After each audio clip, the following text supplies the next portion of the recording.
Take the matter of light into your own hands in Lightmatter, a first-person puzzle game that will take you through Virgil's science facility.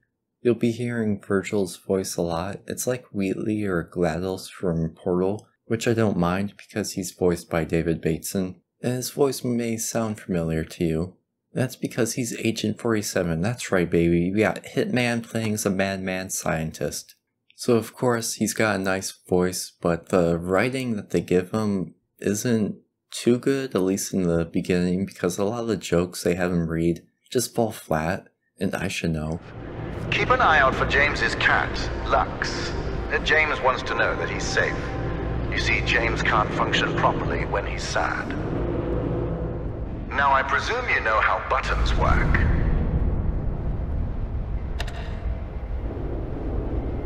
Impressive! If you continue like this, I might just hire you to mop the floor. Now scurry along, and you will reach the elevator to the exit. It's simple. The jokes do lay off further on, but they still feel, I don't know, forced and just not natural. Nonetheless, the character that he plays as, Virgil, still has an enjoyable character to him, and his personality is revealed more during the game. And speaking of mad science, the whole place you're going to be playing in is just your standard science facility that's within a mountain. But don't expect it to be realistic, as in everything flows in together and everything has its own place. And the developers are self-aware about it, and even poke fun at it in a joke within the game. But back to the visuals, the color scheme that they use makes everything look the same. I kind of wish that they used a more diverse color palette. The whole game is definitely inspired by Portal, with Cave Johnson's mad entrepreneur shtick being applied to Virgil, and the whole environment just seems to try and match it too. Mainly in terms of how the whole facility is the samey looking and it's breaking down, it's just not in tip-top shape. But the tools that you use within the puzzles are more inspired by the Talos principle of how you have like those laser connectors, but in this one you have the lamps that just shine light so you can actually move across. Yet Lightmatter really wants to place itself in the same world as Portal, given how there's 2 direct references to aperture science. There's a handful of Easter eggs from the lab rat to the turret and the cube that are within the levels. So it seems like the developers really nerded out, or just were giant fanboys of Portal, and they really wanted to show it within this game. And I guess try to be a spiritual successor, but it doesn't really work out that way. But to tie off the visuals, for the amount of focus on light, I wish that there was more to it than just making things not dark anymore. But I can see why it's simple, or else it'll screw up the gameplay. Now, I don't know if this was intentional or not, but one of the songs within the game is extremely similar to one of Skyrim's, so I don't know if they're trying to really reference it or it just happened to be in the same tone. But nonetheless, it does seem to just be ripped straight out of Skyrim.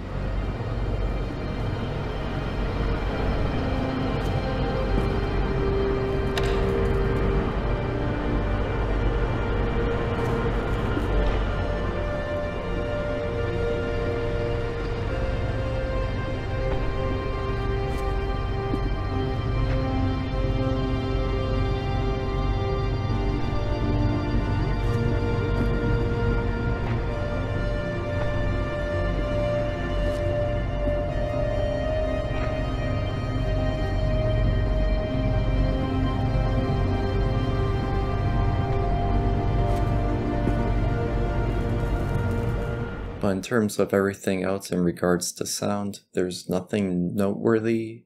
They're there, they work, and they add on to the science facility theme, but overall they're forgetful. The last song before the credits though is pretty good. Lightmatter's gameplay has a simple premise. You're an anti-vampire where light is good and shadows are bad. You have to use your perspective, work with moving parts and equipment to solve the puzzles within the facility. Many of those puzzles are easy, some require some light bulb moments to solve them, but for the vast majority of them, you won't have to pull out your inner Socrates in order to solve the puzzle. You do get a new tool partway through the game called a photon connector, and it looks like the laser connector from the Talos Principle, and it works similarly to it. You just have to be in the line of sight of a light source, and the photon connector connects to that source to make like a line of light to you and around you. Unfortunately, there's only a handful of puzzles that actually use both the lamp and the connector, which is a bit disappointing. And in regards to the puzzles overall, I felt like they could have done a lot more in terms of creativity, like having flashing lights or using mirrors and reflecting the light off of the mirror to make a path of light on some other way that you need to go on. It feels like they could have done a lot more than what we currently have, which is just two mechanics, a photon connector and a lamp. Now they do show a bit more creativity with the light at the very last level, but it's more so like a parkour type of way, and it's not in any type of actual puzzle. Another thing they could have done is have different colored lights that could open up different doors, having like a whole light show disco ball party going on. So if they do make a sequel, I would like to see some more creativity being implemented. Another thing that I would have liked to see improvement on is the story development, because it just keeps pulling the same gag of how it keeps telling you that you're almost at the end, and it just turns around and says, "Psych, gotcha bitch. You have a whole nother section of the game to go through." And it does this like 3 fucking times. So it gets a bit tedious when that happens. Nonetheless, I guess it gives more of the game to play through, but I just wish it would have done it in a better way. It also teased you having a choice in how the story plays out.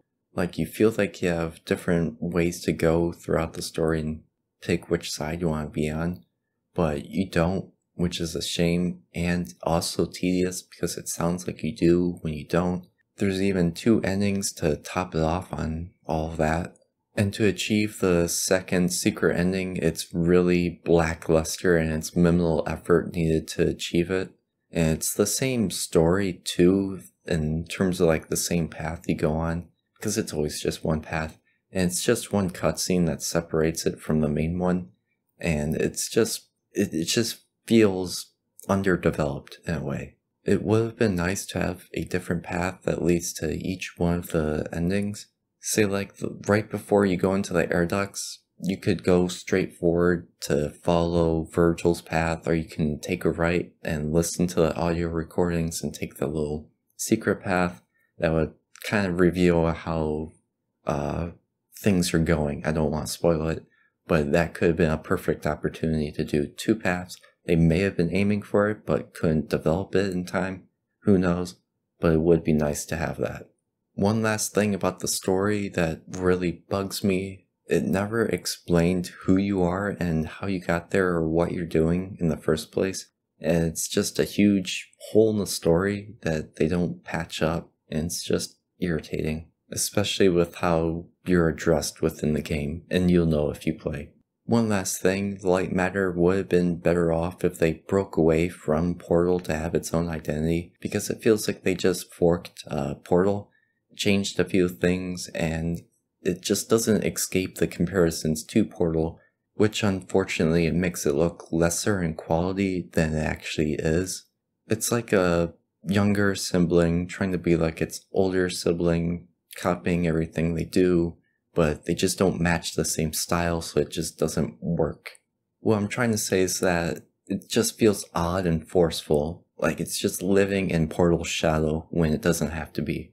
But enough of that. There's a speedrunning option within the game and developer commentary if you want to listen to that, which is neat, and it does override Virgil's speech, so there's no weird overlap with 2 people talking at the same time. Overall, there's 38 puzzles that takes about 3 hours to complete. I only had 1 crash, and I had a couple of frame rate drops at climactic moments. So if you have a better PC, which you probably guarantee you do, you probably won't have those moments. I did have a good experience with Lightmatter, and it kept my interest, especially with Virgil's personality combined with David Bateson's voice. So overall it's worth playing, but only on a sale, because $20 is just too much for what you get. That's it for this video. Hopefully you found it helpful, and thank you for watching. See ya. You see, all of mankind's greatest breakthroughs had their kinks, and these kinks are manageable.